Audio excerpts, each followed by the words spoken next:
สบายดีทุกคนมื้อนี้พบกันคือเก่าอีกแล้วพี่ส้มกับแม่ลูกสาวล่ะมื้อนี้เฮาได้มางานดองคนในบ้านเนาะทุกคนตอนนี้เฮาก็มาฮอดงานแล้วเรียบร้อยเฮามันใส่ปัดเชิญไปแล้วเนาะแต่ตอนเฮาใส่เฮาบ่ได้ถ่ายให้เบิ่งลืมทุกคนตอนนี้มาฮอดแล้วกำลังกินข้าวเนาะมากับสาวเจลเด้อมื้อนี้สบายดีมากินข้าวเด้อบัดนี้เด้อยำเห็ดมีก้อยหนังมีลาบซีนมีอ้อมกระดูกมีลาบคือมีแต่ลาบดิบเนาะ2 ถ้วยนี่มีแต่ลาบดิบกันเลย2 ถ้วยนี่มีแต่ลาบดิบแล้วก็ก้อยหนังแล้วก็แกงกระดูกยำมาเด้อพ่อแม่พี่น้องมากินข้าวกินน้ำกินลาบก้อยซอยจูนำกันเนาะคนก็ยังมาบ่หลายก็สิประมาณนี้อันนี้ก็10เข้า10 โมงแล้วแต่ว่าคนยังบ่มาเนาะเฮาก็มากินก่อนมาสั่งกินก่อนเนาะพ่อแม่พี่น้องมีก้อยนางมีลาบดิบลาบสุกบ่มีเนาะเดี๋ยวเฮาสิมากินกันเลยเนาะทุกคนเฮาก็ต้องได้มาพากย์เสียงเนาะทุกคนเพราะว่าเพิ่นเปิดเพลงไทยเนาะยันติดลิขสิทธิ์เฮาก็เลยต้องได้ปิดเสียงแล้วก็ต้องมาพากย์เอาเนาะพ่อแม่พี่น้องอันนี้สิเป็นลาบเนาะลาบใส่นางงัวทุกคนแต่ว่ามันอยากดิบมันแบบสำราเนาะข้อยก็กินบ่หลายมีผักพร้อมผักก็แม่นแพ็คๆมาแบบนี้เนาะมีผักกาดตดแล้วก็ผักสะเดาเนาะทุกคนเข้ากับลาบคมอำลำเข้ากันเนาะปีนี้ก็หากันได้ออกงานแต่งงานดองเป็นเทื่อแรกของปีเลยก็ว่าได้เนาะทุกคนก็มากัน2 คนกับสาวเจลเนาะคนในบ้านข่อยเองนี่แหละพ่อแม่พี่น้องแต่ว่าเพิ่นอยู่ทางในบ้านพุ่นเนาะอยู่คุมใต้เนาะทุกคนข่อยก็ได้มาเพราะว่าได้รับเชิญเนาะเพิ่นเอาบัตรเชิญให้เนาะทุกคนมาพ่อแม่พี่น้องมากินข้าวนำกันเด้อบ่ได้ลงคลิปทุกมื้อก็อย่าฟ้าวลืมกันเนาะเพราะว่าเฮาก็บ่ได้ค่อยไปไสบ่ค่อยมีคลิปบ่ฮู้แนวถ่ายจักสิถ่ายอีหยังพ่อแม่พี่น้องแต่ละมื้อคิดหาแต่แนวเฮ็ดก็บ่มีเนาะจังใดก็ฝากโฆษณาให้เด้อ FC ไผที่บ่ทันได้ติดตามก็กดติดตามมาให้แน่เนาะไผที่ติดตามแล้วเบิ่งแล้วก็อย่าขวางโฆษณาเด้อจ้าเฮาก็บ่ได้สอบถามรายละเอียดฮู้คักเนาะว่าค่าดองเพิ่นเท่าใดเนาะทุกคนเฮาก็มาซื่อๆนี่แหละบ่ได้สอบถามรายละเอียดเนาะมาเบิ่งอ้ายนี่เราเต้นม่วนๆเนาะทุกคนเสียดายแต่เพลงมันเข้านำบ่ได้เนาะก็เลยต้องได้ปิดเสียงไว้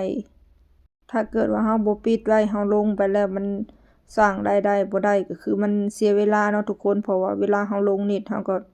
ต้องเสียเวลาตัดคลิปบันทึกแล้วก็อันนั้นอีกเนาะเปลืองเน็ตอีกได้โทรศัพท์ก็ได้มื้อนี้ก็อากาศหนาวพ่อแม่พี่น้องมางานดองงานแต่งก็นุ่งเสื้องามก็บ่ได้เนาะนุ่งเสื้องามส่ำใดก็ต้องได้เอาเสื้อแขนยาวใส่ทับอยู่ดีทุกคนเพราะลมแรงอะลิมื้อนี้นะเนาะแต่เฮาก็สู้ชีวิตเนาะทุกคน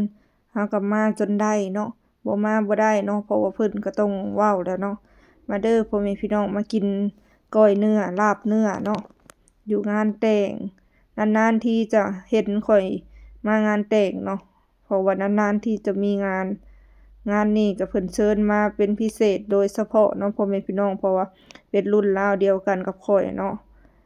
ก็เพิ่นก็เอาผัวบ้านอื่นพู้นแหละบ่แม่นบ้านนี้เนาะทุกคนเฮาก็บ่ฮู้ค่าดองเพิ่นเท่าใดคือกันอันนี้ก็ของกินก็มาเพิ่มเนาะทุกคนก็สิมีข้าวปุ้น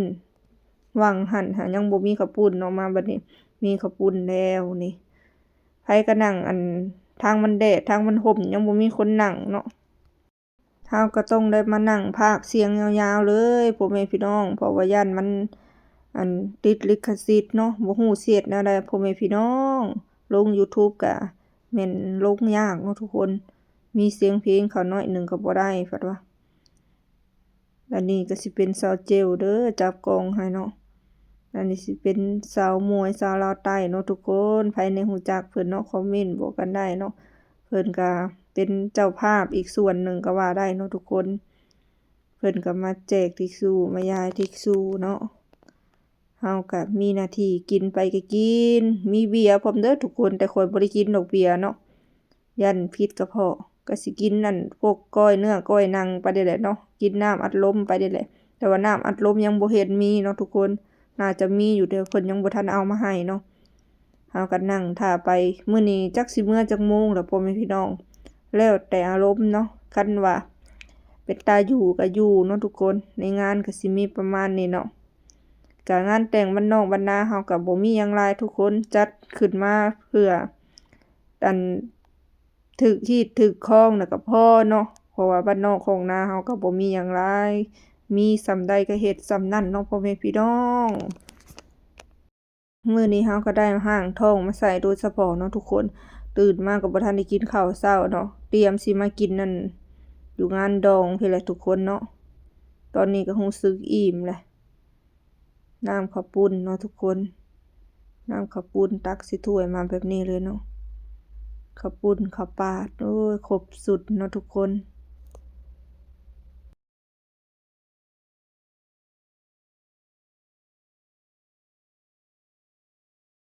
ตอนนี้คนก็มาหลายแล้วน้องพ่อแม่พี่น้องเฮาก็กินอิ่มกินหยังแล้วเนาะก็เฮาก็อาจจะบ่ได้ถ่ายต่อเนื่องเนาะทุกคนเพราะว่าเพิ่นเปิดเพลงเนาะย่านมันติดเสียงเพลงย่านมันติดลิขสิทธิ์เนาะอันนี้ก็สิเป็นเจ้าสาวเนาะทุกคนเห็นแต่ทางหลังเนาะก็รุ่นราวเดียวกันกับข่อยนี่แหละเนาะเพิ่นก็ได้สร้างครอบครัวเนาะทุกคนอยู่ในบ้านนี่แหละข่อยก็มานั่งกินข้าวอิ่มแล้วเรียบร้อยกินน้อยนึงกินบ่ละลายปานใดจักหน่อยก็คือสิได้มื้ออะไรทุกคนของกินก็มีแต่ลาบดิบเนาะลาบสุกบ่มีแต่ลาบดิบแล้วก็อบกระดูกงัวแล้วก็ข้าวปุ้นเนาะทุกคนมีน้ำอัดลมเนาะครับเดี๋ยวอันนี้กันต่อขอยกขึ้นมาหนึ่งเนาะลาบซีลาบงัวนำกันเนาะลาบงัวลาบซีนกันเด้อพ่อแม่พี่น้องเนาะมีผักกาดดาวให้กินกับพร้อมเด้อเปิดเพิ่นเปิดเพลงบางทีก็มันเป็นเพลงไทยเนาะทุกคนมันติดลิขสิทธิ์ก็จะสุดท้ายเป็นช่วงๆให้เบิ่งเนาะตอนนี้ก็จักโมงแล้วเจ้า12 โมงแล้ว12 โมงแล้วเนาะทุกคนเฮามาตั้งแต่9 โมงครึ่งตอนนี้12 โมงแล้วประมาณบ่ายโมงก็คือสิได้มื้อแล้วแหละเนาะเพราะว่าอยู่บ่ดนดอกเพราะว่าอยู่ไปก็มันหนาวอะนะจักสิอยู่เฮ็ดหยังลมมื้อนี้หนาวทุกคนแดดมีแดดอยู่แต่ว่าหนาวเนาะมาเด้อพี่น้องมากินลาบงัวลาบควายนำกันเนาะโอ้ขี้ฝุ่นขาวตาแล้วพี่น้องมีแดดอยู่แต่ว่าหนาวนี่แหละหน้ามันลมเหล้าเบียร์ก็มีแต่ไม่ได้กินเนาะกินลายปวดหัวกี่พลอยใส่พี่เจกับมาเนาะนั่งคนละโต๊ะกันพ่อแม่พี่น้องต้องบ่าวพี่เจสาวพลอยใส่สาวมิวกี้จะมากินทิชชู่เอาจุ่มมานี่กินเฮ้ยกินแห้งทิชชู่นะฮะ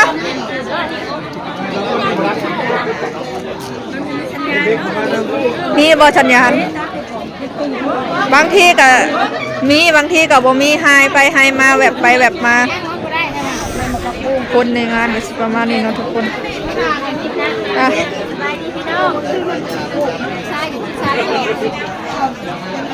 กินพันลมพันเต้นพันอายพันดึกเสือแม่ใส่เต็มหมับน้ำอัดลมแขกคนกันเนาะทุกคนพูดห้องน้ำกูไปโลด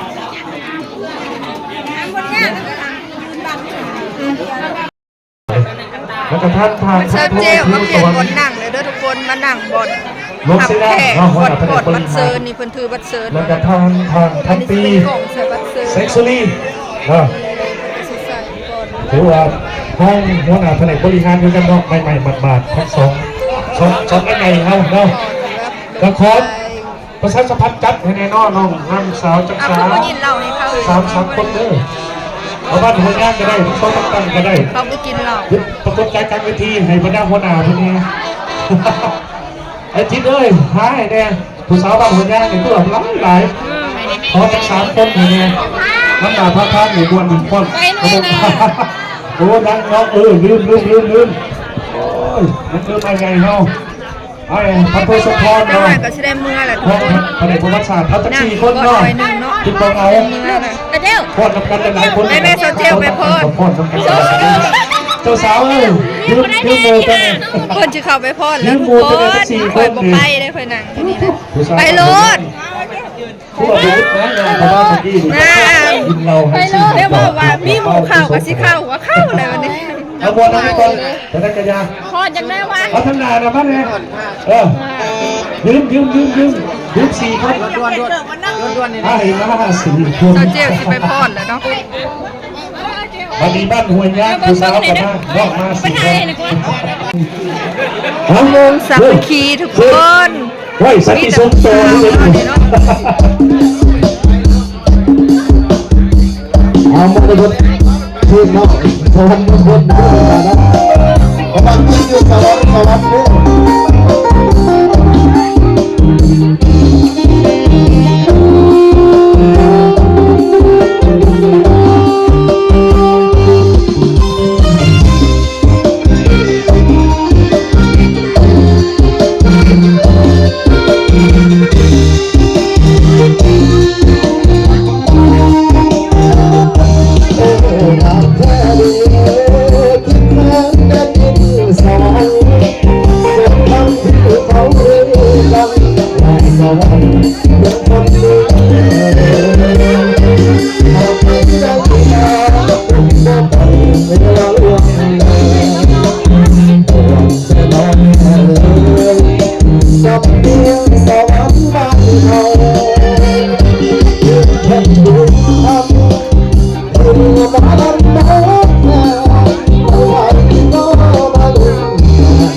นี่ก็เป็นเวลา3 โมงแรงเนาะทุกคนกับว่าทันได้เมื่อเนาะเดี๋ยวจังหน่อยก็จะได้ออกเมื่อแล้วเด้อสำหรับคลิปนี้ก็ขอจบคลิปเอาไว้สำหรับนี้ก็เด้อพ่อแม่พี่น้องคลิปหน้าพบกันใหม่ฝากพ่อแม่พี่น้องกดไลค์กดแชร์กดติดตามฝากโฆษณานำในเด้อขอตัวลาไปก่อนสบายดีสวัสดี